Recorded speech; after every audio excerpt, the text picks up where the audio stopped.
Hey guys, let's make a mini tote together. So for supplies, you're gonna want the kit that I sent along. I like to use a rotary cutter, a metal ruler, a cutting mat. I also have an ironing mat, an ironing board, and glue, and some double-sided adhesive tape that you can use as well. I always like to iron my fabric first. It just makes it a lot easier to work with. Next, let's go ahead and cut our strips for our straps. For this and for the bottom piece, it's kind of nice to have the template. So you can cut all of these out. It's going to give you the size that you need to cut all of your pieces in. For the straps, they do need to be a lot thicker than what the template's showing, just because you need to fold them over and make sure they're double-sided. So make sure to make them a lot thicker than what you see there. As I had mentioned in a previous video, initially, you guys, I had planned on including this pink ribbon, but I was a couple pieces short. I needed to go get more. I couldn't because my fabric store got evacuated during that Garden Grove chemical thing. So, anywho, I thought, you know what? Let's just make some adjustments. We'll use the fabric that we have in the kit. So for this, I'm going to just be using glue for the most part to make all of my pieces. I just find it really easy to do. I'm using the Barely Arts glue here. The nice thing about it, it's a little on the runny side, so you only get a teeny tiny amount. That way it doesn't oversaturate the fabric. I'm using my mini iron just to fold the sides over and then applying the glue just to glue everything down.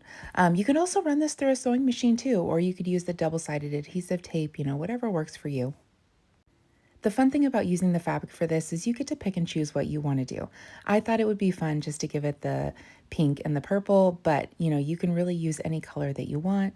You could even, instead of using the Trader Joe's pockets, you could also just use some of the prints that are in the fruit and butterfly fabric too, if you wanted to use that for a pocket. Or you could leave the pocket off altogether. Up to you and whatever you want to do. So this piece here, this is going to be for the base of the bag. And then just to center it, what I'm doing is I'm just using the template there just to get an idea of where it should be. That way it's right in the middle.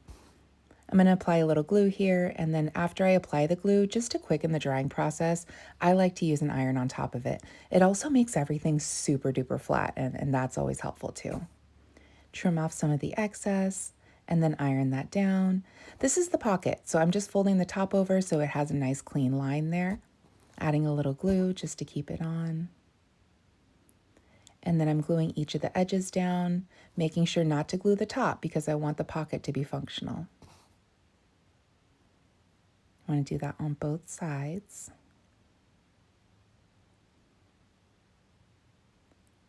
The edges on that don't have to be perfect because our next step, after we fold over the top piece, we're going to be adding the straps, and those are going to cover the sides of the pockets. Make sure you trim your straps so that they're the same length.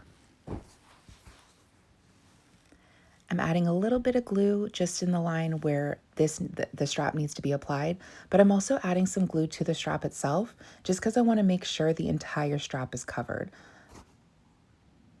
If you only add glue to the center or one side of the strap, then you're going to have other sides that are going to want to flop up.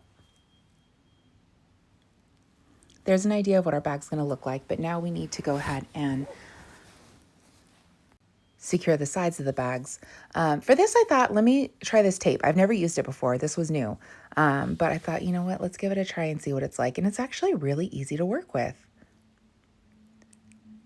So I added that to both of the sides, and now I'm going to use my iron, press it really, really good. I definitely pressed it longer than you're going to see in the video, so be patient. Then I'm going to just trim the edges of the bag. It just makes folding it over just a little bit easier. I'm using some scissors to pop out the corners. And then now that it's folded out, I'm just going back, making sure everything's nice and even, pressing it again. And ta-da, you have a little mini tote.